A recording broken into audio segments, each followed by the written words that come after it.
What are criminal assets and how can they be recovered? Criminal assets are obtained or held illegally, resulted from crimes, intended for commission of crimes, used to reward a criminal, object of money laundering or terrorist financing, or goods through which damage can be recovered. The criminal asset recovery process is complex and includes several steps. It all starts with the exchange of information between public institutions, individuals or legal entities, and even international institutions and foreign counterparts. The criminal investigation process can be initiated by the prosecutor's office, the National Anti-Corruption Center, the General Police Inspectorate, the Customs Service, or the State Fiscal Service. The criminal investigation officer issues an order to commence a criminal investigation and sends it to the prosecutor. He later approves or rejects the order received or can issue an order independently.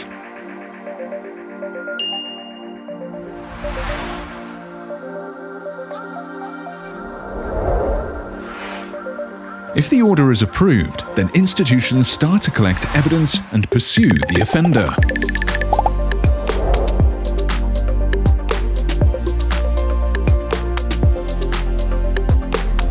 Based on the evidence, the criminal investigation officer or the prosecutor decides whether there is enough evidence to recognize the person as a suspect or accused.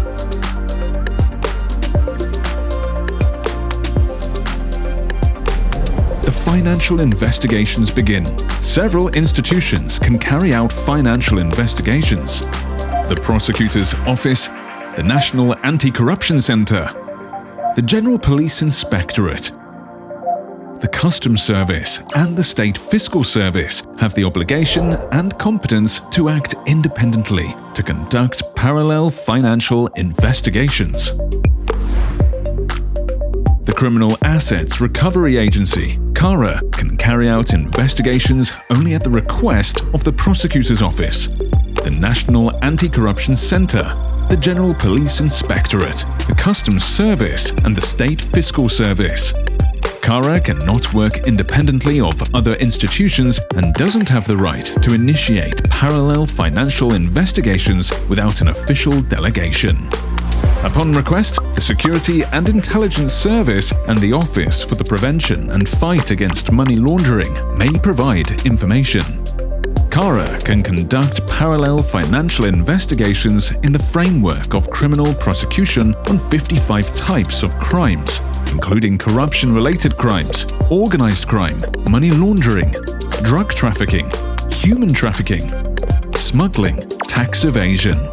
That is, crimes that are within the competence of not only the National Anti-Corruption Center and the Prosecutor's Office, but also the competence of the General Police Inspectorate, the Customs Service and the State Tax Service.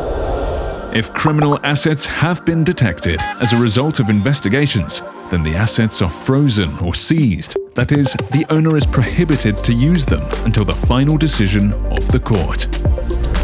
CARA is the only institution that, in addition to seizure, has the competence to freeze assets. Under the order issued by the competent institution, the prosecutor's office applies for seizure in court. The court, in turn, authorizes or rejects the seizure requested by the prosecutor's office. Once preserved, the assets are administered by specialized institutions. CARA keeps records of seized assets for the 55 crimes within its competence. It is also responsible for the evaluation, administration, and anticipated sale of seized assets before their confiscation. The Ministry of Finance manages seized assets for other types of crimes, and the State Fiscal Service is responsible for perishable assets.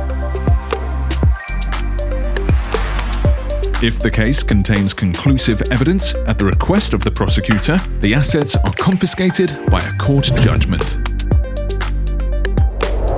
The confiscation order is followed by the actual recovery of assets by the State Fiscal Service and bailiffs. The state may collect and use confiscated assets or their value. certain goods may be subject to social reuse.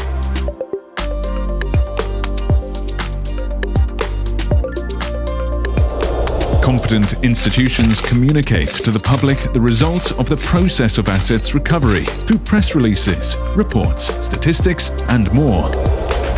The process of recovering criminal assets is lengthy and may take several years.